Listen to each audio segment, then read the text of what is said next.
పైకెదగడ మెట్లను పదును పెట్టు మొదలు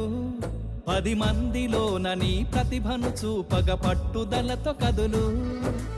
ఏలు పట్టి నడిపించునురా ఎదురైన అనుభవాలు వేల ఏండ్లు వర్ధిల్లునురా నీ విజయ జ్ఞాపకాలు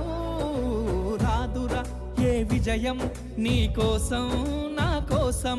ఎటుపోదురా నువ్వు చేసిన కష్టం ఎప్పటికైనా సొంతం కాలంతో పయనించే వాడికి కానిది ఏముంది సాధనతోనే సాధ్యమవ్వునని సదాశయంతో సాగర ముందుకు రాదురా ఏ విజయం నీ కోసం నా కోసం ఎటుపోదురా నువ్వు చేసిన కష్టం ఎప్పటికైనా సొంతం